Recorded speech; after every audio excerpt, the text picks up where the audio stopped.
Very good day. This is V. Ramavalaban.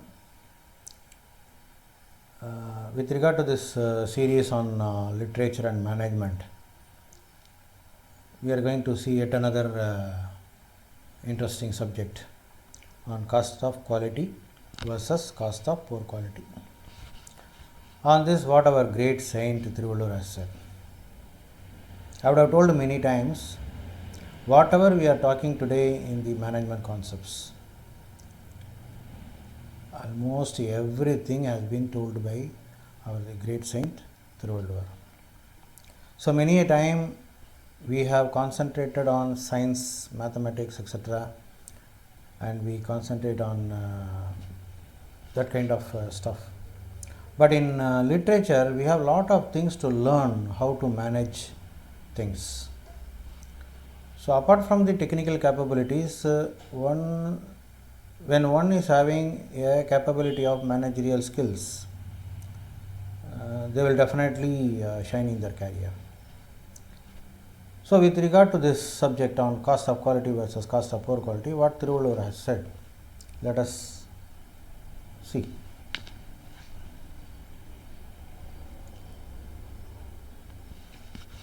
முன்னூறக் காவாது இழுக்கியான் தன்பிழை பின்னூறு இறங்கிவிடும். What he has told, if one fails to safeguard himself proactively, before even a problem comes, if one is not safeguarding himself by protecting himself with the problem, from the problem, tomorrow when such kind of uncertainty sets in, regretting, repenting is of no use. But actually, if one is not safeguarding himself proactively before even a problem comes, later he may have to pay a huge money for that. So if one fails to safeguard himself proactively before an uncertainty sets in, repents later when it happens in reality. That is what the meaning says. So on this, there are a lot of proverbs available both in Tamil, Hindi and even in English. So in Tamil, it goes like that, Varumun Kathal Salavum Nandru. So before even something comes in, we need to take care of it. That will be much better. In Hindi, what it has told is, if certain steps are not taken in right time, it would leads to lot of spending on the later stage. In English, we have stitch in time saves 9. Similarly, it is told in Hindi also. Then there is one more saying called prevention is better than cure.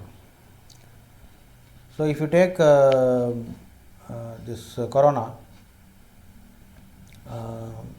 cleaning your hands, sanitizing frequently, using mask regularly, all these things prevents lot of ailments.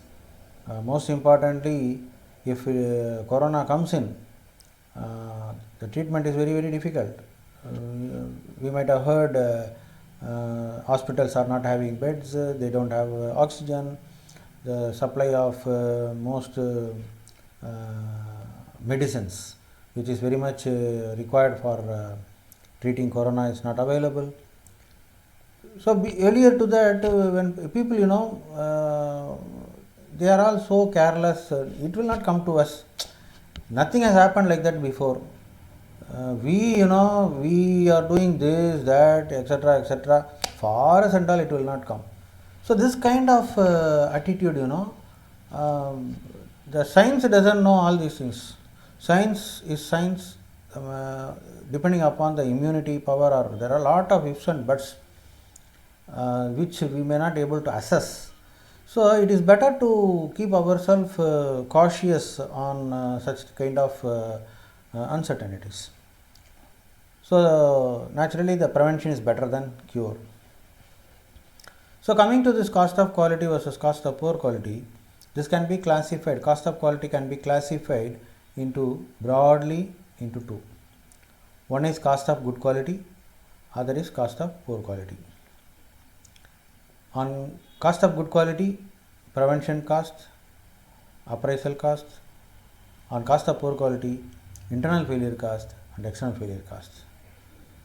If we see certain examples, it will be better. Example is better than illustration. So coming to certain examples, on cost of good quality, prevention costs, training. Many a time what is happening in the organization, new people are coming in, employees are coming in, they are just like that, they are deploying into the job, saying that whatever the other person is doing, you just watch what he is doing, similarly you also do it. So that fellow is also making rejection, this fellow will also be making rejection. So next day morning in the meeting, what people used to say, there are a lot of rejections, people are investigating on the rejections. The biggest investigating result what people will bring in is new operator. Where is the question of new operator? Why? Whenever a new person is being employed, a formal training has to be provided to him. What is this product? Where it is being used? Who are the users? What kind of application? What is the intended use of this product? What you are supposed to do? What you are not supposed to do? All those stuff need to be trained. Then comes in the audits. Audits like process audit, product audit, system audit. What are these?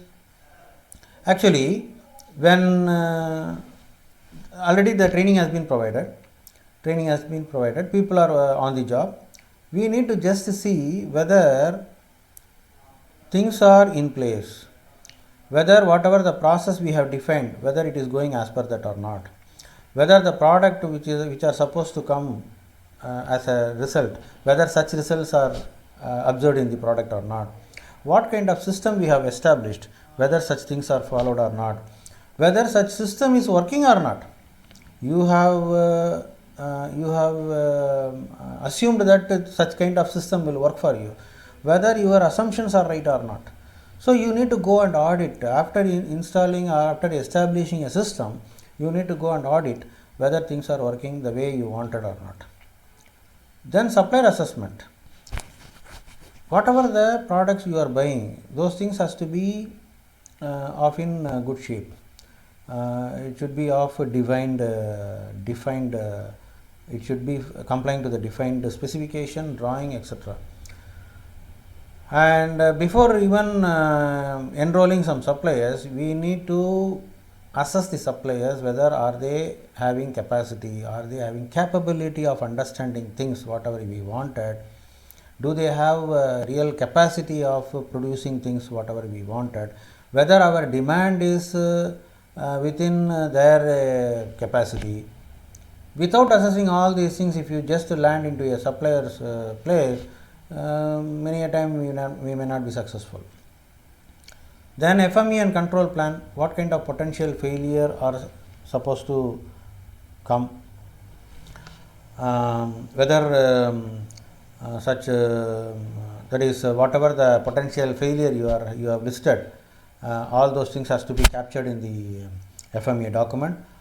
Accordingly, you have to design the inspection criteria, test criteria, at the appropriate stages what are all the things has to be done or not done, those things has to be established. For all these things we are employing some people, the cost whatever is involved in that are all prevention costs. Now coming to the appraisal costs. Appraisal means what? Appraise means what? Judging whether it is good or bad. You are doing appraisal to the person. You are judging the person whether the way he is supposed to perform, he or she is supposed to perform, are they performing in that manner. So you are going to assess. So you have to appraise. So here the appraisal means you are inspecting a product, you are appraising a product, you are judging a product whether it is really complying to all the requirements, specifications, so that it can be dispatched to the customer or not, or dispatched to the or passed on to the next stage or not. So inspection is appraisal cost. Calibration and an MSA, you need to ensure whether the measuring equipments are all okay or not. that has to be ensured that they are all functioning correctly. So for which whatever the cost you will employ, those things are all appraisal cost. Then product testing, whatever the testing you are doing, on which whatever the spending you are doing, all those things are appraisal cost. The infrastructure, the power, the machinery, the jig, fixture, whatever the things you are using to test a product, to ensure that whether things are okay or not, those things are all appraisal cost. Then coming to the internal failure cost, the scrap, rework. So whatever is scrap, rework here, rework on rework, the people are being used, materials are being consumed, all those things are internal failure cost. End of life stock, that is there is a stock which the customer has told that from now onwards we may not able to lift those items. So it has to be planned correctly and appropriately, so that when the products are comes to ending its life, whatever the item which we are having in our place, or something is coming from the supplier place, all those things has to be neatly calculated, and it has to be dispatched at the right time. If things are not synced with the customer's schedule and other things, such a kind of wastage will happen. So the stock whatever within our in our stores which are not sellable, or internal failure cost. Then shelf life expired item, the consumables, whatever the oil, liquids, whatever you have, they will be having some expiry dates. If they are not correctly purchased, procured, planned to the according to the consumption, those things will become waste.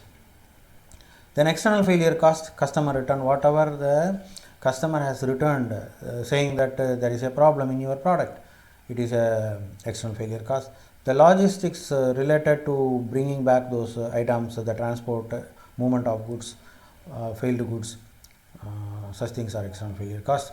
Penalties, you have done some late delivery for which the customer is applying certain penalty, those things are all external failure cost. In order to attend a customer complaint, people are traveling, boarding, lodging, etc. All those things are external failure cost. Then going bit further, when you are developing a product, during the development stage itself you need to do the complete kind of R&D. You have to do complete testing. You have to make sure that the product, whenever is getting transferred to production, will work smoothly.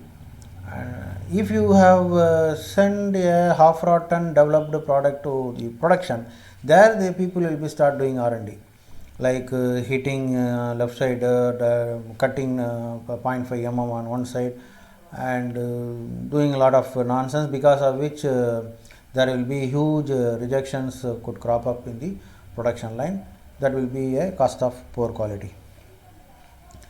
This is called quality lever. What it says here is, if you are very much thorough about the product, and if you have done a very good robust design, during the product design stage itself, if you identify some problem, that something is going to be a problem, if you identify there you will get 100:1 as profit, means 100 times you will save. You will safeguard your material 100 times. Suppose it is moving forward and you are identify the bug at the process design stage, you would be saving some 10 times, 10:1. And if you are fixing it something in the production stage, it will be 1:1. By the time many parts will go as reject, many parts you may have to lose, so 1:1. If suppose it is just slipping from your hand and getting into the hands of customer, 1:10, 10 times you will be losing. You may not be getting the profit at all. Your profit will get eroded like anything. So that is the reason, when you are developing a product, at the development stage itself, you need to ensure that the possible potential failures are identified and they are eradicated there itself. And anticipating such failure may come during the process, you have to have a robust process control plan by which at the right time, right place you will employ certain testing, inspection by which the rejections will be avoided. The process will be controlled by which the rejection will be avoided. Then linking this to FMEA. See, earlier also I have told on this, in order to still emphasize on this subject, what are all the potential failure that could happen on such and such product? You are designing a product. You have a very good knowledge about the product development, product design, understanding the requirements of the product, what a product has to do. So, while designing a product, what are all the potential failure that could happen? Those things has to be completely captured in your FMEA document. Accordingly, you should plan for the detection and prevention mechanism also for that. So that next most importantly is you have to design your process in such a way that the process has to deliver only the good components. The process should not deliver any bad components. Your process has to be robust in such a way that whatever the process delivers, it should be a good component. Once you make a process robust, your inspection and auditing can be tuned accordingly. You can reduce the inspection cost of quality. At the same time, you can save the cost of poor quality also. If your process is not fine, if you are going to doubt your process, you will be increasing inspection. By doing inspection, you cannot reduce cost of poor quality. By doing inspection, what you will do? This many parts are okay, this many parts are rejected. So ultimately what you will do? It is a post-mortem. So if your process is robust, its fate is the product has to come good only. So you can reduce your inspection, by which cost of quality can be reduced. At the same time, cost of poor quality will also be not be there. So that way this has to be linked between the cost of quality has to be linked to FMEA. At the same time, you have to manage this cost of quality versus cost of poor quality. Hope you would have enjoyed this video. If you would like to receive such kind of videos time to time, kindly subscribe this channel, activate the bell button so that you will be notified. If you like to leave your comments, kindly leave it here. Thank you very much for watching.